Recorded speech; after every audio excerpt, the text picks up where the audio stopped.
Happy New Year guys! Welcome back sa aking YouTube channel. For today's video, check natin ang 2024 Honda BR-V 1.5 DCVT Crystal Black. So guys, ito yung middle variant ng ating Honda BR-V. Kanyang price is 1,295,000 pesos. So tour ko na kayo ngayon sa ating featured unit for today. So guys, ito yung second generation ng ating Honda BR-V. Yung gantong body nga pala guys, na-release siya November 2022. So 1 year and 2 months pa lang siya sa market. Pero itong 2024 year model, nilabas lang siya ngayong ngayong January lang. Yan. So same naman siya, same look with 2023 year model lang ang difference. Yan. So tour ko na ngayon sa ating front portion. So naka LED headlights tayo with daytime running lights, LED fog lamps, matte black front grille, then meron tayong chrome accent sa taas. Then kung mapapansin nyo yung chrome accent, continuous yung yung accent niya hanggang dito sa emblem. Yan. Kaya nag-outstand yung emblem kasi normally ang background ni emblem is yung color black. Yan.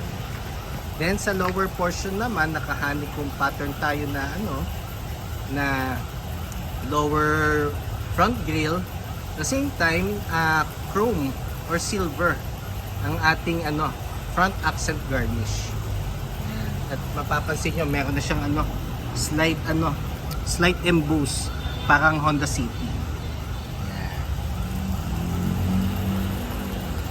Tsaka nagmukha na talaga siyang SUV compared dun sa first generation. Yan. Then regarding naman sa engine guys, 1.5 CVT or 7-speed automatic, 121 horsepower, 145 Newton meters of torque, double overhead cam, same time front wheel drive. So powerful yet fuel efficient ang ating makina. Then regarding naman gas consumption guys, nag-range siya 8 to 14 kilometers city driving, then 14 kilometers and up pag highway. Yan. Depende pa rin naman sa driving habit. So ito naman yung passenger side.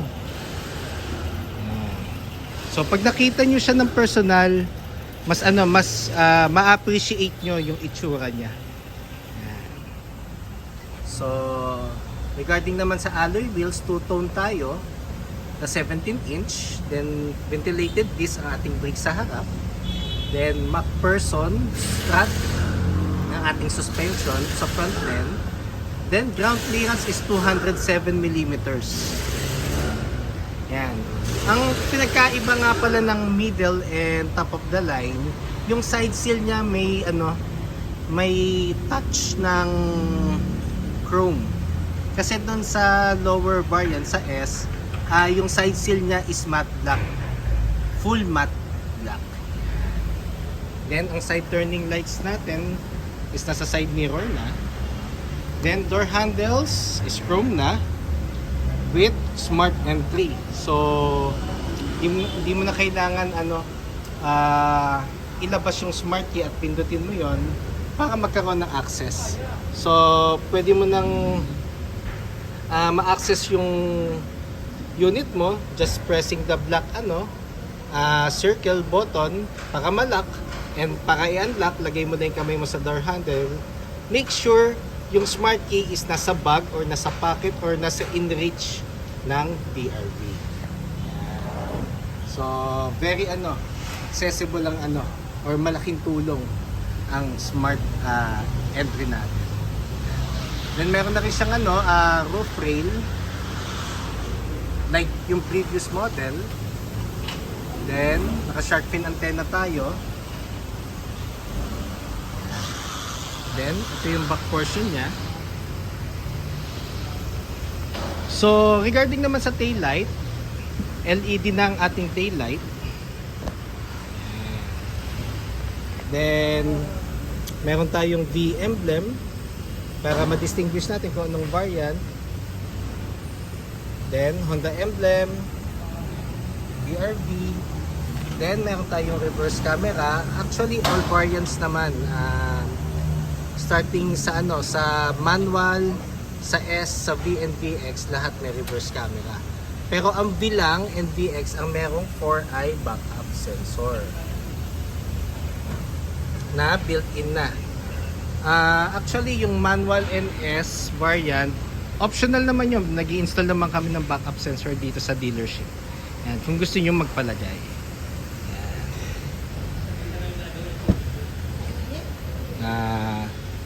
So 7-seater siya. So ito ang itsura pag 5 passengers ang magta-travel, the same time maraming luggage.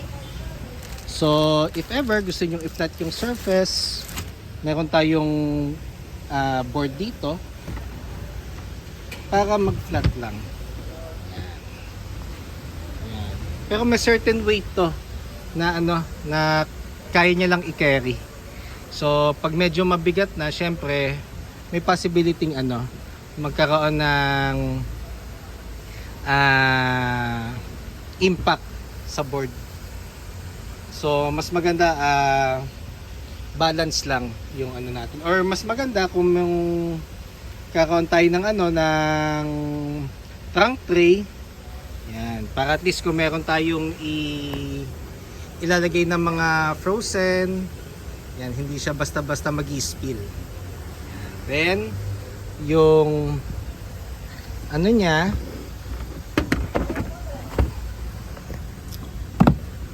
yan, yung toolset niya is nandito sa gilid. Ang jack niya is nasa ilalim ng passenger seat doon. So mamaya ituturo ko siya, guys. Yan. Kasi baka magulat kayo pag nag-purchase kayo, flatan kayo, hindi mahanap. Pero kami naman as agents, dinedemo namin ng maayos at tina-turn over namin ng maayos sa mga units. Para at least pag ginamit na ng unit owners, alam na nila kung saan nakalagay yung mga tools. Yan. Then ang spare tire nga pala natin, guys, is nasa ilalim. So meron siyang dito, lock. Yan. So ilulusen up natin yan para bumaba yung spare tire.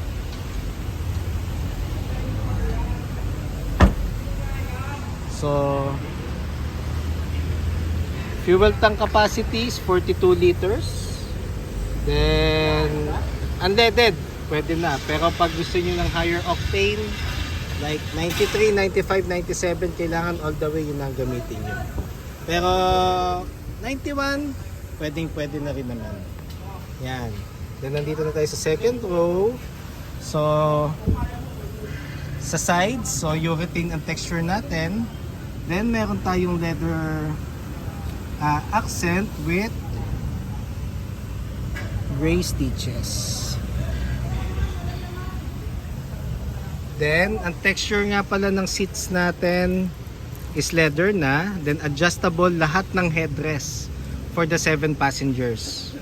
Yan. Then ang ceiling natin is black. Then meron tayong aircon vent dito sa second row. Yan. So the good thing about kay BRV, meron na siyang armrest. Sa first generation kasi wala. Tapos meron na rin siyang power outlet dito. Yan. Then isa sa mga best asset talaga ni Honda is yung maximize ang interior space. Taga maluluwag ang units natin. Yan. Proven tested rin naman yun. So tour ko naman kayo ngayon dito sa ating front portion. So combination pa rin siya ng urethane and chrome accents. Then normal buttons niya. So meron tayong power folding, side mirrors. Then ito yung kanyang control knob, central door locks, power windows. Ayan. Then isa sa mga nabago rin for the second generation is meron ng height adjustment yung seats. Before kasi fix ang height ng driver seat. Pero sa tagal ko naman kay Honda, wala namang nag-complain regarding sa height adjustment ng driver side. Pati yung Brio namin yung kasi mga walang height adjustment before. Pero ngayon, si Brio na lang kasi ang walang height adjustment sa driver seat. Yan. Si BRV meron na. Yan. So dito na tayo sa harap. Yan. Then nakita ko nga rin lang pala, so dito sa lower left ko, nandito yung gas lead. Yan. Tapos ito yung sa hood. Yan. Then, nandito na tayo sa steering wheel. So, kahit middle variant siya, naka-leatherette na yung steering wheel natin. At the same time, meron siyang audio control. Then, ang ating panel is combination ng analog and digital. So, pero sa kasi sa top of the line, ang digital portion natin is colored na kasi may Honda Sensing. So, basta ang unit natin all across Honda lineup, basta may Honda Sensing, naka-colored ang digital portion natin. Pero pag wala, it's black and white pa din. Then, push start button na rin siya. Then touchscreen audio unit. Ayan. Tapos ano na rin siya, Apple CarPlay and Android Auto Ready, pero via cord pa rin. Then aircon buttons natin. So ito yung thermostat, fan. So try nating start.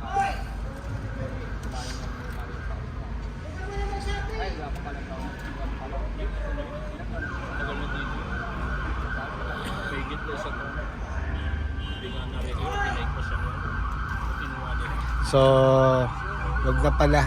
Gagamitin niya pala to. So, yun. Then, ito yung power outlet. Then, 2 USB ports. Yan. So, meron siya yung for the mirroring and charging. Then, power outlet. So, kung maglalagay kayo ng dashcam guys, basta dito manggagaling yung power source, walang problem. Hindi ko naman sa pinopromote ko, pero meron kasing mga clients na na may mga preferred sila minsan na na dashcam na which is ibang brand na nasa aftermarket lang. Pwede naman yon guys, basta dito lang manggagaling at walang itatap na wiring. Ayan.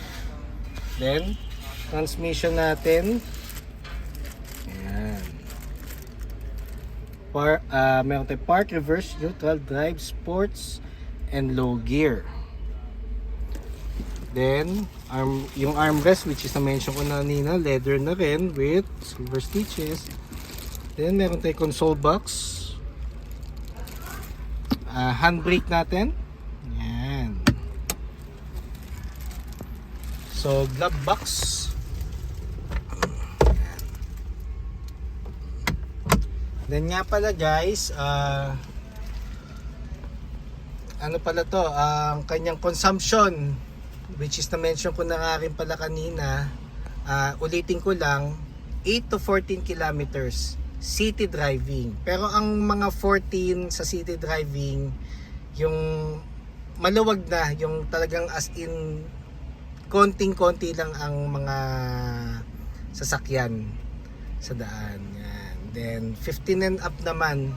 So just in case na gusto nyo magkaroon ng mga opinion din ng iba, you can type it naman sa social media or sa internet para at least meron din kayong mga comparison. Pero kung value for money, ito talaga. Kasi siya, user friendly, then the same time fuel efficient, powerful ang makina, tapos spacious interior. Then ang maganda dito, hindi siya kakain ng malaking parking space. And yung ground clearance niya, hindi siya ganun kataas, hindi rin siya ganun kababa. So, ang access ng mga bata at mga matatanda, madali lang.